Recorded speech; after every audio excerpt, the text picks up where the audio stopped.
This video is going to be a little bit different. Don't worry, we're still talking about tools. It's just we're not going to do a full-on proper review because I need to talk about all the 40 volt stuff that's coming up. So I'm going to do one of those videos where we just talk about tools and we decide what we're going to do. So as you will be aware, when the 40 volt Makita stuff came out, they released 2.5 amp hour batteries and 4 amp hour batteries. We'll talk about the batteries first. They're now releasing 2 amp hour and 5 amp hour batteries. Seems a bit strange to me, releasing a 2 amp hour when you've already got a 2.5. Why would you bother? They're going to be the same size and weight. The 2 amp hours are, however, IPX4 rated. And the 5 amp hours, well, they're going to be big suckers because they are 20 cells, 2018 650 cells, which, wow, that's a damn heavy battery. It's twice the weight of one of these. So we're looking at about 1.5 kgs, certainly 1.4 at least, for a tool battery. So you're not going to be using that on an impact driver or a drill or anything like that. That'll be for angle grinders. It actually does come in the new kits with the large 7 and 9 inch angle grinders here in New Zealand, which we'll talk about in a moment. I'm kind of running out of sand here now. I haven't picked a very good time to come and film this video. The tide's out. Tide was in. It would have looked spectacular. But unfortunately, tide's out. Maybe we'll go to a different location. Now, as well as the 2 new batteries, there is also 2 new 40 volt chargers. Upon the initial launch, it was launched with a rapid charger, as you would expect from Makita, but they now have a standard charger, which is, you know, why would you bother? So that's basically just a slow charger, and they also have a double rapid charger. So those are, wow, we'll just look at the view, eh?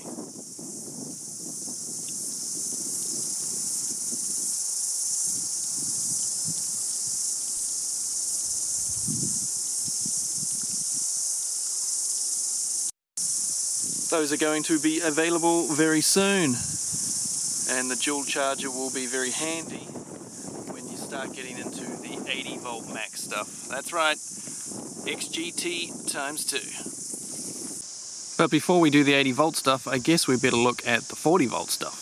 First up we have the RS001G, and it is a rear handled circular saw, and the piggies like it. Hey, you like that? That is something that many of you have been asking about, and it is not too far away.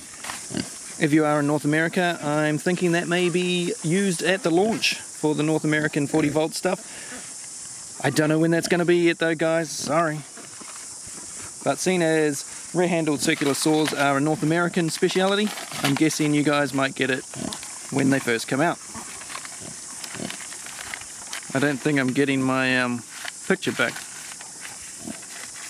Got it back off you, eh? Huh? You shouldn't be eating that. Ink might be bad for you.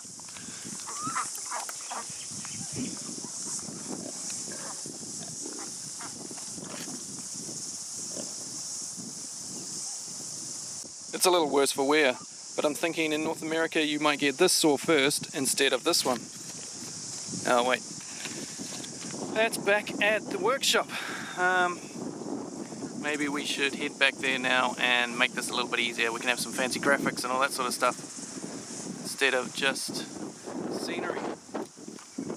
This is the style of circular saw we tend to use in this down under part of the world with the handle on top.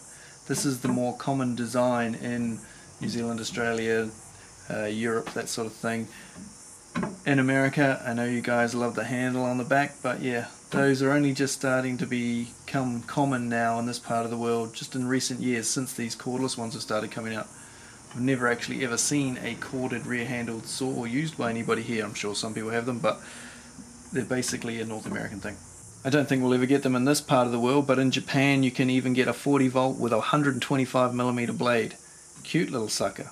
I even purchased a 125mm corded one. Look at that, a cord. Who would have thought? and I haven't even given it a go yet to see if it's any good. But the 125mm have been out for quite some time now, and I don't think we're going to get them here. It's just a Japanese thing. One of them's quite interesting though, because you can unclip the base at this point here, so you can cut almost right hard up against a wall or something like that. Very handy. Next up we have the FN001G. That's a nailer. Now don't get too excited, because the FN unfortunately does not stand for framing nailer. When are you going to give us a framing nailer, Makita? Come on! Still not on the horizon. This nailer looks to be just a finishing nailer. That's what the FN stands for, not framing nailer. But by finishing nailer, I think it's actually only a 23 gauge. Correct me down below if I'm wrong. But it's a 40mm 23 gauge pin nailer from what I can see. There's not a lot of information about it yet, and any information is in Japanese, so it's a little bit tricky. If you are into grinders, if you collect grinders, then the Makita 40V Max system is the system for you, because do you know how many grinders they now have? Quick, yell it at the screen. Any ideas? Have a guess? That's right, 28 different 40V angle grinders. There's 100mm. I'll do it in inches, eh? Well, there's 4-inch, 5-inch, 6-inch, 7-inch, 9-inch, or 100mm, 125, 150, 180, 230mm angle grinders. There's combinations with slide switch on the top like this, paddle switches, variable speed, AWS. Some of them have probably got the X-Lock. It's a bit hard to find out all the information about all these things. The new ones that are about to be released here in New Zealand come with the 5 amp hour battery, which, as I say, is a monster. It's a beast of a thing size-wise. And they also come with a thread on the top, so you can have the handle up here, which I've been asking Makita about for ages. Used to have an old Rotary grinder that had one on the top there, and it was handy for certain things, sanding things, stuff like that. So it's good to see that they're finally going with that. All they have to do is put a thread in the top. Not that tricky, is it? There are also 3 different types of torches or flashlights coming out. There's sort of a standard torch, a job site stick type one, and a floodlight style one. And there's a big angle drill if you're a fan of the whole hog, or the Makita 36 volts, basically the same as the Makita 36 volt dual battery one. So they're releasing that. That is the DA001G. And they're also, you may have seen the 18 volt earth auger or post hole borer type tool, and that is basically the angle drill with a couple of attachments, a handle on the end, and the safety trigger handle thing to stop it spinning around and throwing you somewhere. It's the drill with those added on, and you can get that in the 36 volt, and you can now get that in the 40 volt as well. These tools, some of them are just coming out within the next couple of weeks. Some of them may already be out where you are. None of them, I'm afraid, in America. A lot of people are interested in radios. There are 4 radios coming out. Once again, you probably won't get all of them in your region of the world. Some of them, I think some of them don't even have Bluetooth, which is a bit weird this day and age. You think you'd just make one that did everything, or maybe 2, but 4 seems a little over the top. They are the MR001G, the 2G, the 3G, the 4G. Different countries are going to get different ones. Like I say, they all pretty much look the same, very similar to the standard 18 volt shape that we're all used to, but you'll be able to run them on every style of battery. The 40, the 18, the 14.4, the 12s, 10.8, the whole gamut of batteries, which is pretty cool, especially if you're someone like me who has all of them. Oh, sorry, I don't have the 14 volts, but yeah, you can just grab any battery and chuck it on. You don't have to, if there's certain tools you're not using that day, use the batteries in the radio. Next up we have the miter saws. This is my 36 volt or 18 volt times 2, my 10-inch. The first one that they're releasing in most of the world is going to be the 216mm or 8.5 inch. It's 8.5 inch? I think it's 8.5 inch. And instead of having things such as the laser, can you see the laser on there? If you can't, that's because they're not all that good lasers in certain lights. So they're going to do the shadow like many other brands, DeWalt do and stuff. So you'll have the shadow line at the bottom, always correct, always going to be on the line you want to cut, so that's good. I'm not sure if I will grab the first one or not, or whether I will wait until they bring out a 10 or 12 inch. I'm guessing it won't be too far behind. All they really need to do is make a few little tweaks to this, tweak the battery area and change the shadow sort of thing. The new ones have the same forward rail design which is good. It's much preferable to trying to reach around the back and whack your knuckles and everything trying to undo the old-fashioned knobs on the back. There is also a new stick vac, which is the RS002G.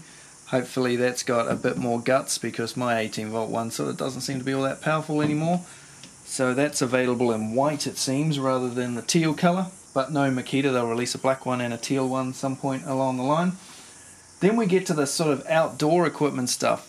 They've got 6 different hedge trimmers. Once again, they're just a lot of variations on the same theme. There's sort of 2 of each model by the looks. But they're very similar looking to the last 18 volts that Makita put out, with rotatable heads and some nice long blades up to 750mm with good spacing for cutting quite thick material. There is a blower, the RS001G, basically looks like the 36-volt blowers. Couple of weed eaters, we'll buy a couple, there's about 5 of them, and a multi-function head or split shaft head, which can be used with all the standard Makita shafts. So there's, I think, about 12 or 15 separate attachments, pole saws, hedge trimmers, sweepers, all that sort of thing. So it's all starting to come along pretty quick now. And before I talk about the last tools in this particular video, if you want to see certain tools reviewed, let me know down in the comments, guys. I'm not going to be able to buy all these tools. I mean, I buy all the Makita stuff up until this point, and there's just way too much 40-volt stuff coming out. There's no way I can afford to buy them all and review them all. I'd love to, but ain't going to happen. So let me know down below in the comments which of the tools I've talked about so far in this video would you like to see reviewed, which ones do you want to see first, and if I can get hold of them I will do them. I don't know which order they're going to come out in this country. It looks like the grinders aren't too far away.